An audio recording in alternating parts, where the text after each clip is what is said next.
Supreme court में वक्फ संशोधन अधिनियम 2025 पर सुनवाई जारी है और सॉलिसिटर जनरल तुषार मेहता ने सिर्फ 3 बिंदुओं पर सुनवाई की मांग की है। मुस्लिम पक्ष वकील कपिल सिब्बल ने विरोध किया। वक्फ संपत्तियों की जांच कलेक्टर से कराने पर सिब्बल ने आपत्ति जताई। कपिल सिब्बल ने कहा कि वक्फ संस्थाएं दान से चलती हैं और यही वक्फ बाय यूजर है।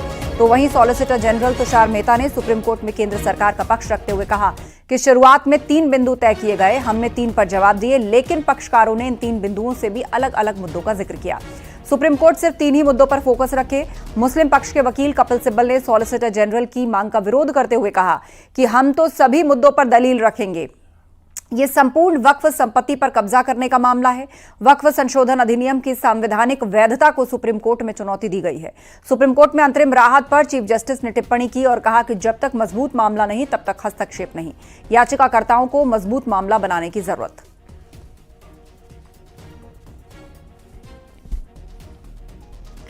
तो वक्फ संपत्तियों पर कब्जे की कोशिश, ये कपिल सिब्बल ने दलील दी।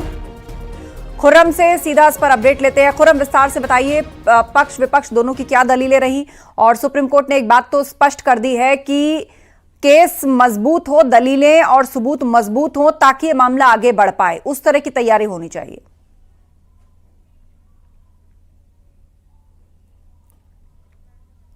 खुर्रम, विस्तार से बताइए क्या हुआ कोर्ट में। हमारे कैमरा में तो लगता है फिलहाल उन तक आवाज नहीं जा रही है। आपको बता दें, देश में वक्फ की संपत्ति जो अनुमानित कीमत है वो 1.2 लाख करोड़ है। यूपी में 2,17,161 अचल संपत्तियां हैं। सशस्त्र बल, रेलवे के बाद सबसे ज्यादा जमीन वक्फ बोर्ड के पास है। खुर्रम, यदि मेरी आवाज पहुंच रही है तो विस्तार से बताइए कोर्ट में क्या हुआ और किस तरह की दलीलें पेश की गई।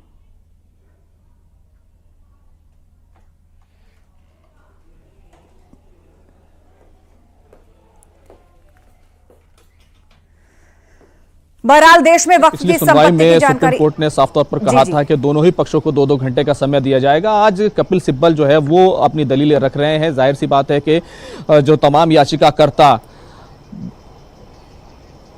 याचिकाकर्ता सुप्रीम कोर्ट पहुंचे हैं और जिन्होंने चैलेंज किया है, जो आपत्तियां जताई हैं, उन तमाम आपत्तियों को लेकर जो है जिक्र कर रहे हैं। हालांकि जिस तरीके की बात शुरू में जब बहस की शुरुआत हुई तो सॉलिसिटर जनरल की तरफ से ये कहा गया था कि 3 ही बिंदुओं तक ये बहस होनी चाहिए, क्योंकि उसी को लेकर के इससे पहले बातचीत हुई थी। लेकिन एक विस्तृत सुनवाई की जो बात कही थी वो आज देखने को मिल रही है। तकरीबन 1.25 घंटे की जो सुनवाई है, जो दलील रखी जानी शुरू हुई थी वो तकरीबन 1.25 घंटा हो चुका है और अभी और भी समय, जाहिर सी बात है, दलीलें रखी जाएंगी। लेकिन बुनियादी तौर पर जो तमाम बात जी बिल्कुल, आप नजर बनाए रखिए खुर्रम, आगे भी हम आपसे अपडेट्स लेंगे। फिलहाल जानकारी के लिए बहुत शुक्रिया।